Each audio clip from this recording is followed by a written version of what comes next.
Hello दोस्तों, नमस्कार। आप सभी का आर्यमान्यूसी पर स्वागत है। अभी तक आपने लोक प्रशासन का अर्थ, महत्व, क्षेत्र, प्रकृति, विकास के चरणों को समझा, यानी कि लोक प्रशासन का किस तरह से विकास हुआ। यानी कि उसके बाद में अब आपको देखना है लोक प्रशासन का अभ्युदय, यानी कि विकास किस तरह से हुआ भारत में और राज्यों में। तो आपको यहाँ पर कुछ की पॉइंट है जो आपको बहुत ही मुश्किल से मिलेंगे, जो आपको यहाँ पर ध्यान रखने हैं, क्योंकि यहाँ से सीधा ही आपकी क्वेश्चन आता है कौन सा। जैसा कि आपको बताने की यहाँ पर कोशिश करूंगा, भारत में 1937 में सर्वप्रथम मद्रास विश्वविद्यालय से, वर्तमान में चेन्नई विश्वविद्यालय से, यानी कि 1937 से, यानी कि अगर देखिए तो लोक प्रशासन एक नवीन विषय है। इसकी स्थापना 1883 से शुरू होती है वुडरो विल्सन के प्रयासों से। तो उसके बाद में ही अंग्रेजों ने प्रयास किया था।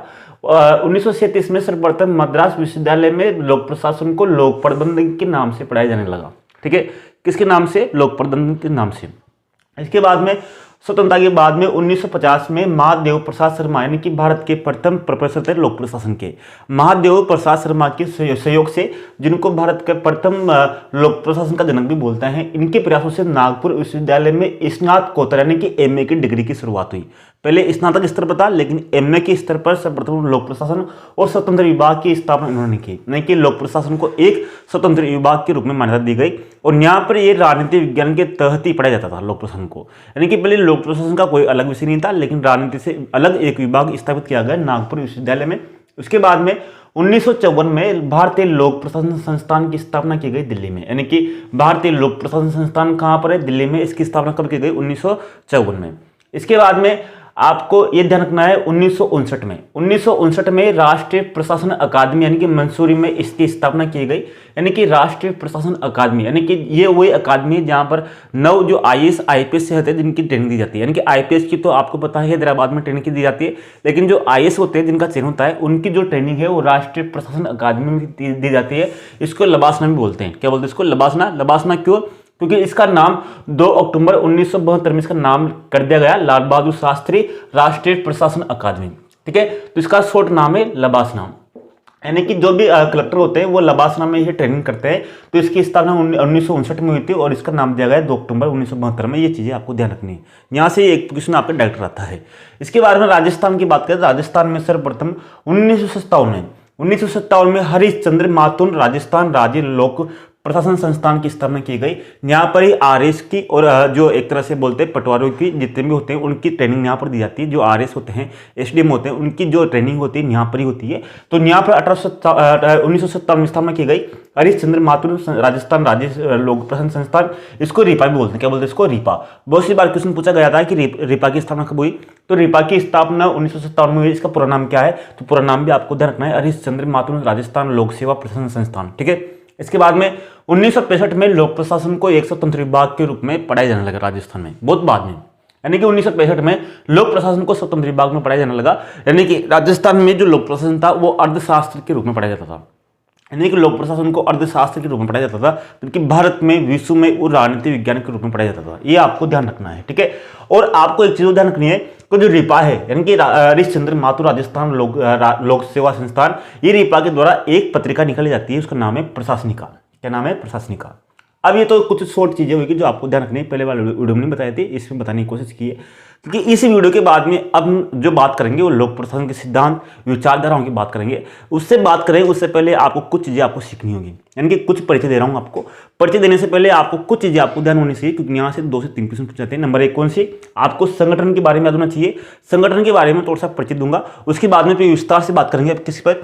पदसोपान पर, आदेश की एकता, नियंत्रण का क्षेत्र, समन्वय, सूत्र व स्टॉक, प्रत्यायोजन, केंद्रीकरण, विकेंद्रीकरण, पर्यवेक्षण।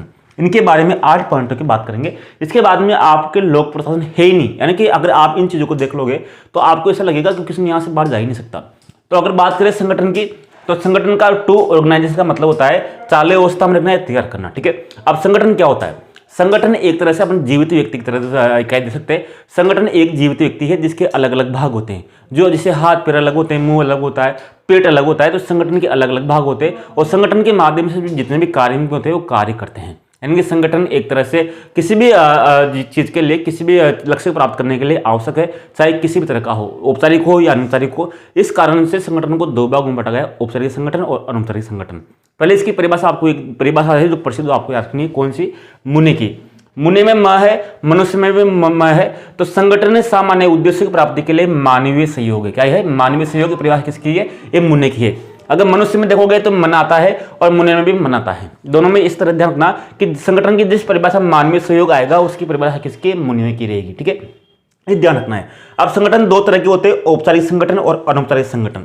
औपचारिक संगठन क्या होता है और अनौपचारिक संगठन क्या होता है? औपचारिक संगठन ऐसा होता है जिसकी नियमबद्ध होती है, यानी कि इसके कुछ कानून होते हैं, उसके कुछ नियम होते हैं। एक तरह से उसमें एक तरह से अपन मान सकते हैं कि उसमें एक तरह से भावनाओं का बिल्कुल भी योगदान नहीं होता, यानी कि भावनाओं के तहत जो संगठन नहीं चलता वो होता है औपचारिक संगठन, जिसके कुछ नियम होते हैं, कुछ कानून होते हैं, यानी कि जो बिल्कुल एक तरह से नियम सिद्धांत होते हैं, पदस्योपान होता है, यानी कि कोई कर्मचारी ऊपर है कोई नीचे है। एक तरह से इसमें मानवीय संबंधों का बिल्कुल जोर नहीं दिया जाता, यानी कि एक तरह से ये यांत्रिक मशीन की तरह काम करता है। यानी कि अगर आपको कुछ भी काम कराना होगा तो आपको कुछ काम करने होंगे, यानी कि कुछ आपको प्रोसेस जैसे फाइल वहाँ जाएगी, उसका आपको अप्रूव लेना पड़ेगा, आपको स्वीकृति लेनी पड़ेगी, इस तरह से इसमें काम होगा। जबकि दूसरा संगठन होता है आपके अनौपचारिक संगठन। ये अनौपचारिक संगठन एक तरह से खुला संगठन है, यानी कि इसमें मानवीय सहयोग की महत्व दिया जाता है, क्योंकि ये औपचारिक संगठन है, इसमें मानवों का बिल्कुल महत्व नहीं दिया जाता, क्योंकि इसकी आलोचना की गई कि अगर आप मानवीय संबंधों को महत्व नहीं दोगे, आपको उनका सहयोग नहीं करोगे, उनके प्रोत्साहन नहीं करोगे, उनको अगर वो अच्छा काम कर रहे हैं तो उनको प्रोत्साहन नहीं दोगे, उनसे संबंध नहीं बनाओगे, तो मानव एक तरह से यांत्रिक यानी मशीन की तरह हो जाएगा, तो काम करना पसंद नहीं करेगा, तो यानी कि उत्पादन प्रभावित होगा। अगर आप इस तरह से अलग अलग प्रयोग हुए, आर्तन प्रयोगता, वैज्ञानिक प्रबंध प्रयोग, जैसे टेलर थे आपके, फ्यूल थे आपके, मोने थे आपकी, या फिर आपके एल्टन मयो थे, ये बहुत से इनके बारे में पढ़ेंगे। पहले आपको यहाँ समझना होगा कि क्या क्या चीजें होती है। ठीक है, तो इन चीजों को आपको देखना होगा। तो उसके विरोध में यानी कि मानव के संबंध पर कोई बोलता है कि अगर मानव यानी मानवीय सहयोग के माध्यम से आप उनके, जैसे उनका बर्थडे है तो बर्थडे उनका सेलिब्रेट करोगे कंपनी में, तो उसका एक प्रभाव पड़ेगा। हाँ ठीक है, अगर उसकी विदाई कर रहे हो आप, हाँ आपने बहुत अच्छी सेवा दी है, तो आगामी जो रहेंगे उनका भी प्रभाव पड़ेगा। लेकिन जो औपचारिक होता है ये इन पर बिल्कुल विश्वास नहीं करता, मानव को केवल मशीन मानता है। कौन सा? औपचारिक संगठन। तो इसमें पदस्योपान होता है, इसमें डाटा होता है, कार्यविभाजन होता है, और अनौपचारिक संगठन में खुलापन होता है, मानवीय संबंध होते हैं। तो इन संगठनों को अलग अलग नाम भी दिया गया। जैसे औपचारिक संगठन को क्या बोलते हैं? अन्य नाम यांत्रिक संगठन, क्योंकि ये मानव को यांत्रिक मानता है, मशीन तरह मानता है। दूसरा शास्त्रीय संगठन, यानी परंपरागत सिद्धांत, शास्त्र को परंपरागत बोलते हैं, क्योंकि प्राचीन संगठन इस तरह से मानता है। दूसरा इसको नौकरशाही संगठन बोलते हैं, क्योंकि नौकरशाही में होता है कि आपको कोई मानव संबंध नहीं, आपका कोई विवाह नहीं, नौकरशाही तो वही है जो लड़ती थी। इस तरह पदस्योपान होता है, यानी पदस्योपान एक निश्चित होता है, आपको इस पद से ऊपर पद पे आपको काम कराना होगा, नीचे निम्न स्तरीय अधिकारी होंगे, ऊपर उच्च स्तरीय अधिकारी होंगे। इसी तरह अनौपचारिक संगठन अलग अलग है। जैसे प्राकृतिक संगठन, यानी कि एक तरह से इसको कोई बनाया नहीं गया, मशीन की तरह बनाया नहीं गया, जो मानव का स्वभाव है प्राकृतिक उस तरह से, न कि यांत्रिक। प्राकृतिक है, एक खुला है, ये आंगिक संगठन है, और एक कालिजाई संगठन है। यानी कि किस संगठन को कालिजाई संगठन कहा गया है? एक क्वेश्चन पूछा गया था आपके 2011 में लोक प्रशासन में कि किस संगठन को कालिजाई संगठन कहा जाता है? तो अनौपचारिक संगठन को कालिजाई संगठन कहा जाता है। यहाँ पर आपको ध्यान रखना होगा, आपको इन चीजों को, आपको एक चीज को ध्यान रखना होगा, क्योंकि यहाँ जितनी भी चीजें लिख रखी है वो एक एक क्वेश्चन आपके, प्रत्येक चीज आपके एक एक क्वेश्चन है, उन चीजों को आपको ध्यान रखना होगा, प्रत्येक वो आपके आ रहा है। अब अगर औपचारिक संगठन में कौन कौन सी विचारधारा है इनको पढ़ेंगे अपना बाद में। जैसे नौकरशाही विचारधारा है मैक्स वेबर की, इसको पढ़ेंगे आराम से। ये किसकी समर्थन करता है? ये औपचारिक संगठन के समर्थन करता है। इसी तरह आपकी वैज्ञानिक प्रबंध विचारधारा, ये भी आपकी औपचारिक संगठन का जो करता है समर्थन, जो टेलर की थी। टेलर मानता है कि वैज्ञानिक पद्धतियों के माध्यम से उत्पादन बढ़ाया जा सकता है। इसके बाद में है आपके प्रशासनिक प्रबंध विचारधारा, ये भी इसकी है, किसकी? औपचारिक संगठन की। इसी तरह पे अनौपचारिक संगठन की जो विचारधारा है कौन कौन सी है? आपकी मानव संबंधी विचारधारा, जो एल्टन मयो की है। इसी तरह संगठन अपने परिवेश में एक इकाई के रूप में, भी इसकी विचारधारा है। तो इन विचारधाराओं का आपको ध्यान रखना होगा। ठीक है, अब इससे इंपॉर्टेंट है आपके संगठन के आधार। संगठन के आधार की बात करें तो लुथल गुलिक, आप जानते हो लुथल गुलिक के बारे में, बहुत फेमस है, आप जानते हो। इनके जो अपनी इसको जो पोस्ट कोड तकनीक देती यही था वो। तो लुथल कोडिंग ने पोस्ट कोड में प है, 4 पी में भी प है। तो संगठन के 4 आधारों के लिए इसने 4 पी की अवधारणा दी। 4 पी आपको ध्यान रखनी है कि किसने 4 पी की अवधारणा दी? तो लुथल गुलिक ने दी। कौन कौन से? प्रपोज, प्रोसेस, पर्सन, प्लेस, यानी कि प्रपोज का मतलब प्रयोजन, कार्य, प्रोसेस का मतलब प्रक्रिया, पर्सन का मतलब व्यक्ति, और प्लेस मतलब क्षेत्र। यानी कि इसमें से लुथल गुलिक का 4 पी में से कौन सा सम्मिलित नहीं है? तो आपके 4 आएगा, प्रयोजन, प्रक्रिया, व्यक्ति, क्षेत्र। इसने 4 कार्य दिए संगठन के आधार।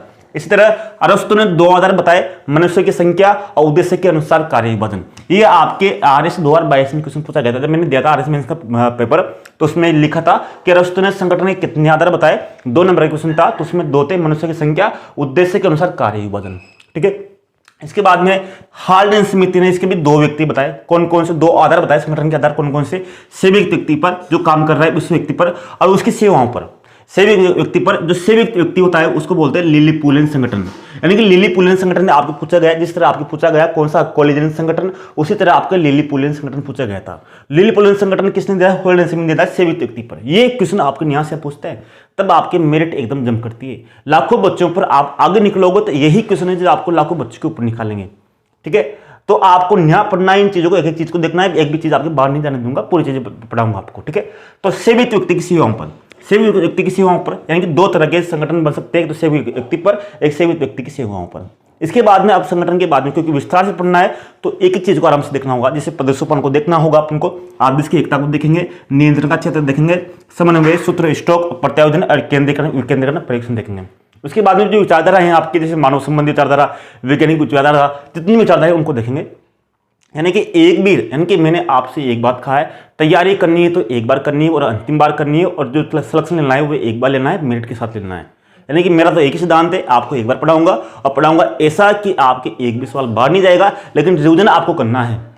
पढ़ने की जिम्मेदारी आपकी है। आपके पास 2-4 घंटे हों तो आप 2-4 घंटे इनको पढ़ोगे, यानी कि सिलेक्शन दिलाना मेरे हाथ में, बाकी आप रिवीजन करते जाओ। अब एक बोलता हूँ फिर आपका कहाँ से एक भी क्वेश्चन बाहर निकल जाएगा, क्वेश्चन आपके बाहर निकलने नहीं दूंगा। यानी कि कोशिश तो मैं इतनी करूंगा, बाकी भी भगवान की इच्छा है, जो उसकी मर्जी होगी तो वो करेगा, लेकिन इन चीज़ों का आपको देखना होगा। धन्यवाद, नमस्कार, जय हिंद दोस्तों, अगले वीडियो में मिलेंगे।